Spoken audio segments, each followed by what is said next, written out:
Hai guys, selamat datang di channel YouTube aku.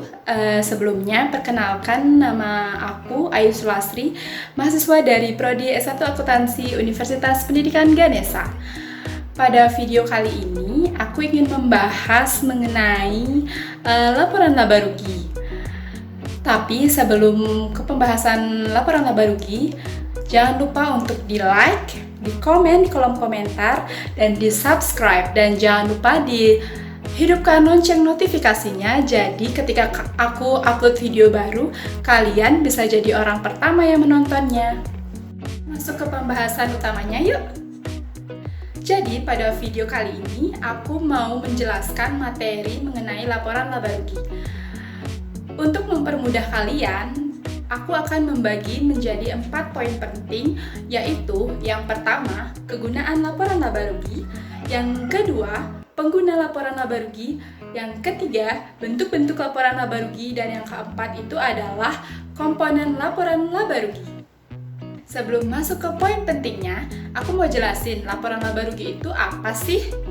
Jadi, menurut Wikipedia, laporan laba rugi adalah bagian dari laporan keuangan suatu perusahaan yang dihasilkan pada suatu periode akuntansi yang menjabarkan unsur-unsur pendapatan, beban perusahaan, sehingga menghasilkan suatu laba bersih.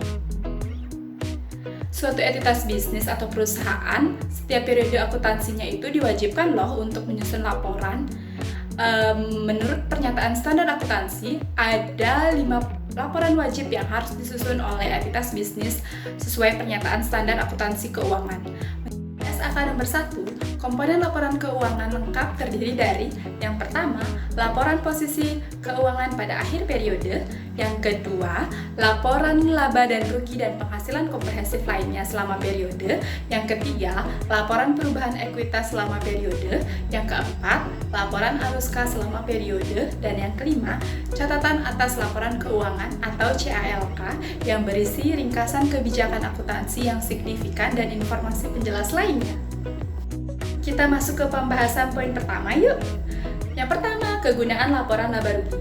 Ada 3 hal penting yang harus dicermati laporan laba rugi. Yang pertama itu berguna untuk menilai kinerja perusahaan dalam menghasilkan laba. Melalui apa sih? Jadi, melalui analisis rasio keuangan profitabilitas. Yang kedua, sebagai pertimbangan dalam menyusun rencana target arus kas di masa mendatang.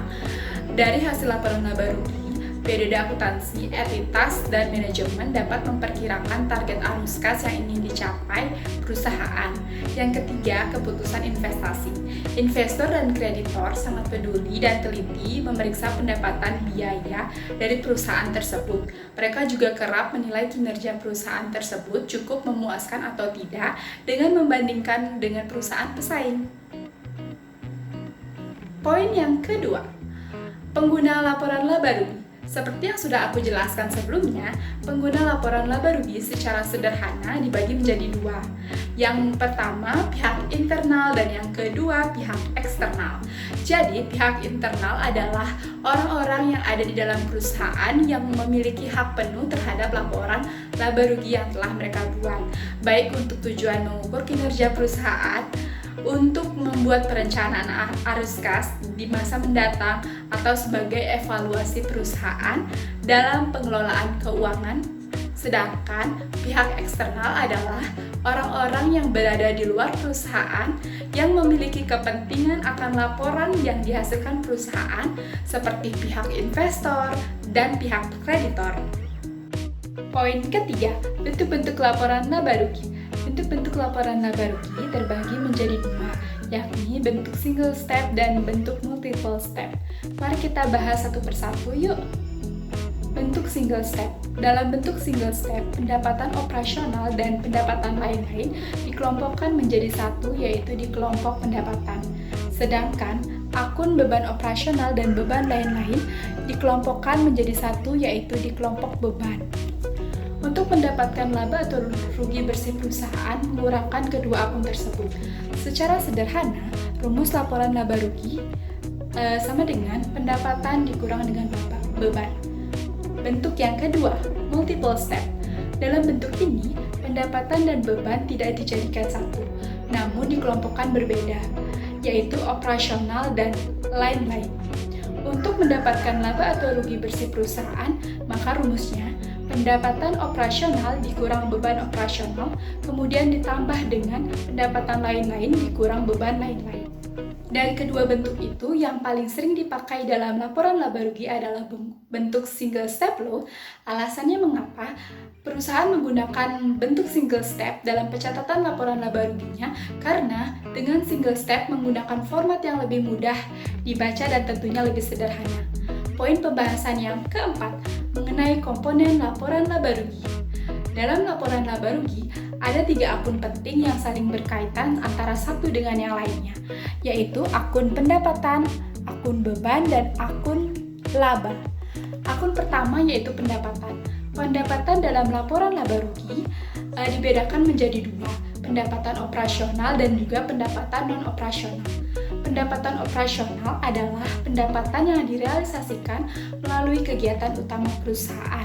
Contohnya itu pendapatan dari penjualan produk kepada distributor ataupun pengecer.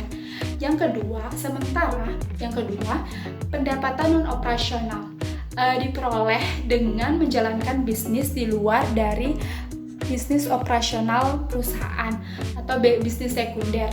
Pendapatan ini bersumber dari luar penjualan dan pembelian.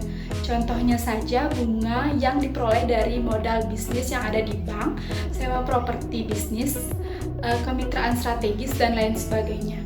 Akun yang kedua, beban atau biaya, adalah semua biaya yang dikeluarkan untuk melakukan kegiatan entitas bisnis.